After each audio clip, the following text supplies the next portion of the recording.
oubliez tout ce qu'on sait sur les vannes de luxe. Aujourd'hui, on assiste à un chaos technique. Un outsider coréen qui débarque pour affronter deux géants allemands.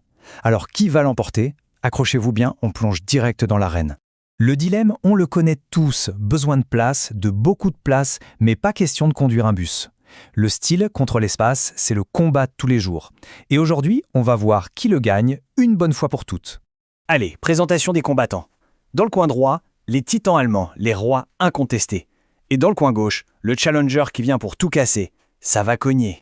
On commence avec le premier combattant, le Mercedes classe V. Bon là, c'est la référence absolue, le boss du prestige. C'est ce genre de véhicule qui crie « J'ai réussi ». C'est clairement le Goliath avec toute la puissance de l'étoile derrière lui. Intouchable, vraiment? On va voir ça tout de suite. Face à lui, son adversaire direct, le Volkswagen Multivan. Une véritable institution celui-là. C'est le tank, le choix logique des pros et des familles qui cherchent du solide, du fonctionnel. Une vraie machine de guerre qui ne déçoit jamais. Et maintenant, place à l'outsider, le car Carnival. Et là, attention, ça change absolument tout. Ce n'est pas un utilitaire déguisé, non. C'est un vrai monospace, mais avec un look de VUS ultra agressif. Il ne joue tout simplement pas avec les mêmes règles. Et c'est justement ça, sa plus grande force.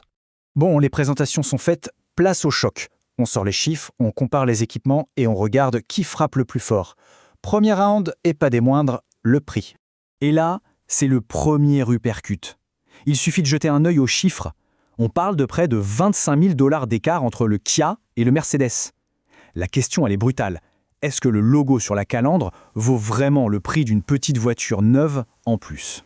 Et le chaos se confirme. Non seulement le Kia est moins cher, mais il est suréquipé. Siège ventilé? Check. Volant chauffant? Check. Accès sans clé? Check. Et 8 places de série. Pendant ce temps chez les Allemands, tout ça, c'est en option et il faut sortir le portefeuille. C'est une démolition pure et simple sur le rapport qualité-prix. Ok, les chiffres, c'est une chose. Mais la route, elle, ne mange jamais. On passe à l'expérience de conduite. Est-ce que le Challenger peut vraiment tenir la distance face aux légendes? Et c'est là que le fossé devient un gouffre. Le Kia, il se conduit comme un VUS moderne, agile, précis, hyper confortable. Les Allemands, malgré tout leur luxe, ne peuvent pas le cacher. On sent bien l'ADN de l'utilitaire. Avec le Kia, on conduit une voiture, pas un camion. La différence est juste énorme. En plus, Kia a pensé à tout pour la famille. Des ports USB absolument partout. Un rangement central immense. Ils ont même mis un miroir pour surveiller les enfants à l'arrière. Ce ne sont pas des gadgets, ce sont de vraies solutions. Ils ont compris les problèmes du quotidien. C'est malin et c'est tout simplement dévastateur pour la concurrence.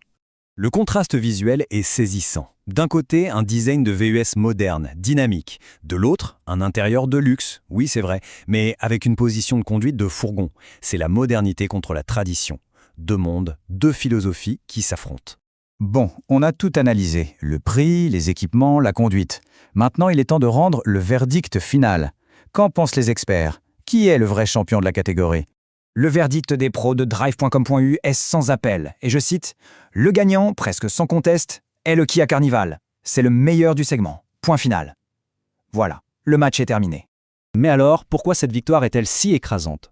La raison est très simple en fait. Le Kia Carnival gagne parce qu'il ne donne jamais l'impression de conduire un minibus. Il a brisé la malédiction. C'est la fin du compromis entre espace et plaisir de conduire.